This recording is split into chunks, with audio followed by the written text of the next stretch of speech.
आज हम बात करेंगे प्रिसिजन स्ट्राइक म्यूनिशंस की। तो मैं हूं आपका होस्ट और दोस्त सोनू जायसवाल और ये है रक्षा शिखर। अब बात प्रिसिजन स्ट्राइक म्यूनिशंस की। तो सबसे पहली बात ये कि आज प्रिसिजन स्ट्राइक मिसाइल होने के बाद भी हमें प्रिसिजन स्ट्राइक म्यूनिशंस की जरूरत क्यों पड़ी। तो इसका जवाब ये है कि प्रिसिजन स्ट्राइक मिसाइल को एक बार फायर कर देने के बाद वापस बुलाया नहीं जा सकता।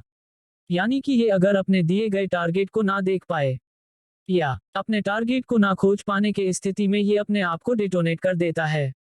लेकिन प्रिसिजन स्ट्राइक म्यूनिशंस अपने टारगेट को ना खोज पाने के स्थिति में अपने लॉन्च होने वाली जगह पर वापस आ जाता है, जहां से इसे फिर से किसी अन्य टारगेट को लॉक करके इसे फिर इस्तेमाल किया जा सकता है।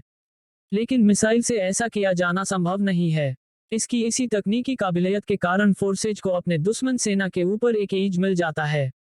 प्रिसिजन स्ट्राइक म्यूनिशंस के कारण किसी भी आर्मी को सीधे युद्ध में इन्वॉल्व नहीं होना होता है। इससे युद्ध में सैनिक की जान का खतरा कम हो जाता है। इसकी इसी काबिलियत के कारण कई देश इसे अपनी सेना में शामिल करना चाहते हैं। इंडियन आर्मी भी हार्पी और हरूप सुसाइड ड्रोन को इस्तेमाल करती है। इन दोनों को भी आप प्रिसिजन स्ट्राइक म्यूनिशंस की श्रेणी का हथियार कह सकते हैं। इस हथियार से बिना किसी भी सैनिक के जान को खतरे में डाले बिना ही आप दुश्मन एरिया के काफी अंदर तक एक सरप्राइज अटैक कर सकते हैं। उदाहरण के लिए इसका एक घातक इस्तेमाल ईरानियों ने और हुती विद्रोहियों ने सऊदी अरब के तेल डिपो को नष्ट करने में किया था।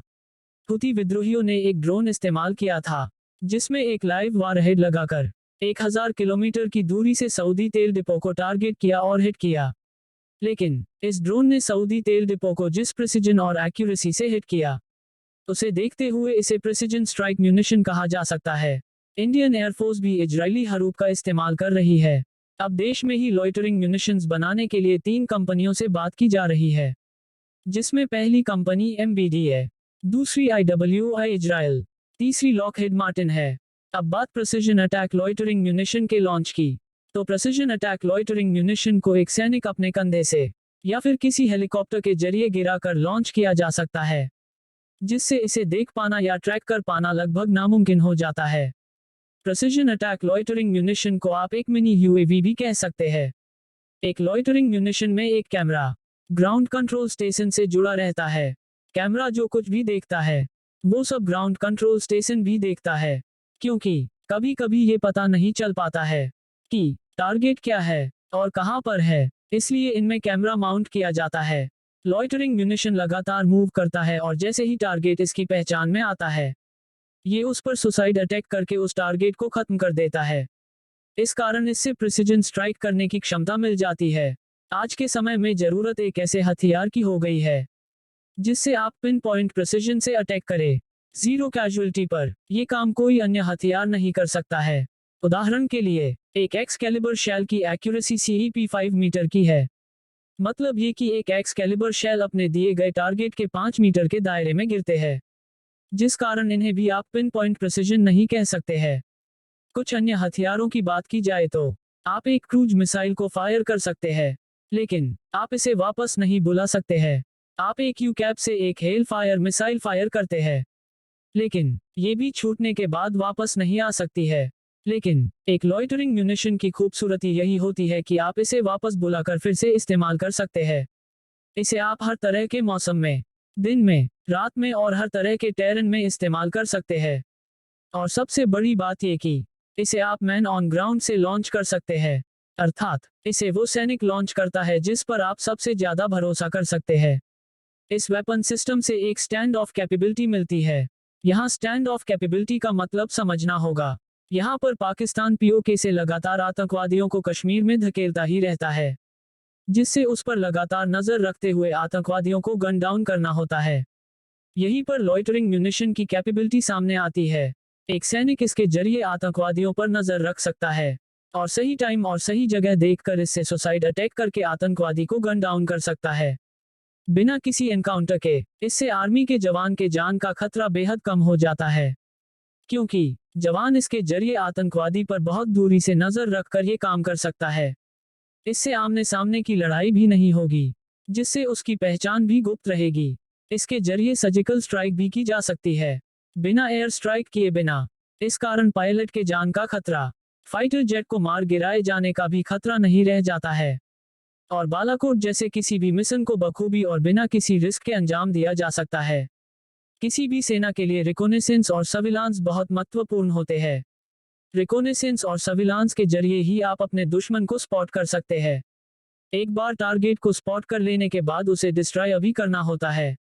एक प्रिसिजन स्ट्राइक लॉइटरिंग म्यूनिशन के जरिए ये सारे काम आसानी से किए जा सकते हैं। यहाँ पर इंडियन आर्मी इजरायली हरूप और हार्पी ड्रोन का इस्तेमाल करती है। ये दोनों ही ड्रोन एक बहुत बड़े प्लेटफॉर्म के साथ आते हैं और इनकी कीमत भी काफी ऊंची होती है। इन्हें 6 घंटे की उड़ान के लिए और 1000 किलोमीटर की रेंज के हिसाब से डिजाइन किया गया है। लेकिन इनकी ऊंची कॉस्ट होने के कारण इन्हें हाई वैल्यू टारगेट जैसे कि राडार स्टेशन, कमांड हेडक्वार्टर के विरुद्ध बेहद इफेक्टिव माना गया है। अब एक इंडियन कंपनी और इजरायली कंपनी से जॉइंट वेंचर करके अब इन सिस्टम को यही देश में ही निर्मित करने और अन्य देशों को एक्सपोर्ट करने की योजना है। इजरायली हरूप और हार्पी दोनों ही ड्रोन एक बड़े प्लेटफॉर्म है, जिससे इनकी कीमत भी काफी ऊंची होती है। इसलिए अब इनके छोटे वर्जन भी बनाए जा रहे हैं। चीन, रूस और अमेरिका ने इसके वर्जन को बनाकर इस्तेमाल भी कर रहे हैं। इन छोटे लॉइटरिंग म्यूनिशन का सबसे कारगर इस्तेमाल आतंकवादियों के विरुद्ध किया जाता है। अमेरिका ने इसका अफगानिस्तान, सीरिया और इराक में बेहद कारगर इस्तेमाल किया। चीन ने भी इसके महत्व को देखते हुए इजराइल से हरूप ड्रोन मंगाकर इस पर रिवर्स इंजीनियरिंग करके हरूप के 2 मिनी वर्जन को बना लिया, जिसमें पहला CH-901 वजन 9 किलो, दूसरा WS-43 वजन 20 किलो का है, बना लिया है। इजराइल ने हरूप का एक मिनिएचर वर्जन बनाया है, जो 3 से 4 किलो का वजन लेकर जा सकता है।